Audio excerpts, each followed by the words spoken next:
make precisely contradictory statements. Let's talk about all of this with our legal analyst, Shan Wu. Shan, thanks for being here.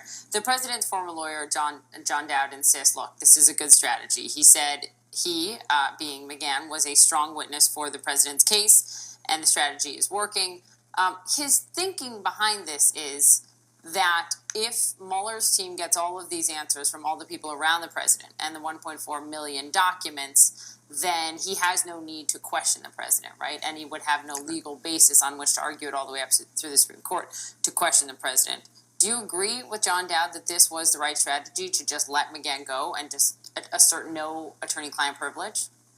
No, I don't agree with it. I'll come back to sort of the pros and cons of that, but I think it's very dangerous not to assert the privilege, and it's important for us all to remember there are actually two kinds of privilege at stake here. There's the so-called executive privilege, which got litigated in Watergate, and then there's the more traditional attorney-client privilege with a twist, which is McGahn is the White House counsel, not Trump's personal lawyer, so he's really a government lawyer.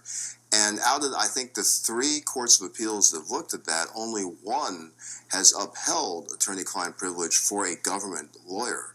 So they may have been thinking that, well, what's the point of fighting this? We're probably going to lose. But whenever you waive the privilege, it's just a very dangerous thing. And I would not have so cavalierly waived it. I do think it's interesting, though, on the attorney-client privilege part, deep into the New York Times reporting, it talks about how, you know, their follow-up report, which, by the way, was that the president's lawyers never fully asked McGahn to detail all the things that he testified about in those 30 hours to Mueller. They actually still believe, according to the Times reporting, that they would have some legal ground to stand on to sort of retroactively assert attorney-client privilege and stop Mueller's team from handing over at least the McGahn testimony, part of it, in his report to Congress. What do you make of that? Well, good luck with that. I mean, once it's waived, it's waived. And first of all, I don't even know how they would figure out what parts to assert that privilege over. 30 hours is an enormous amount of time for him to have been interviewed, and they really don't have any idea what he said. I mean, the idea that Dowd could have been, quote, debriefed from a 30-hour interview is just preposterous. They really don't know what he said. I mean, they could theoretically try to assert something, and maybe there's some control over exactly how much detail is given in the report. That's possible. But I think they're on shaky ground now after the fact, trying to reassert the privilege that they already waived. What does it tell you that, and let me read you the reporting from the Times, quote, Mr. McGahn and Mr. Burke, that's his lawyer, feared that Mr. Trump was setting up McGahn to take blame for any possible wrongdoing. So they embraced the opening to fully cooperate with Mueller in an effort to demonstrate that Mr. McGahn has done nothing wrong. Again, just to be very clear, Don McGahn is not the president's personal lawyer.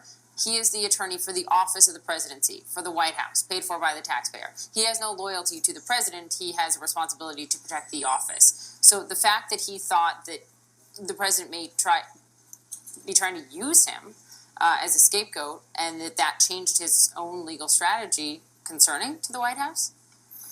I think it's very worrisome to the White House, and actually that's a very hard situation for McGahn to be in. But, you know, as an ethical matter, it seems to me he has some conflicting loyalties there, and not necessarily a true conflict of interest in that his loyalty lies to the White House, not President Trump.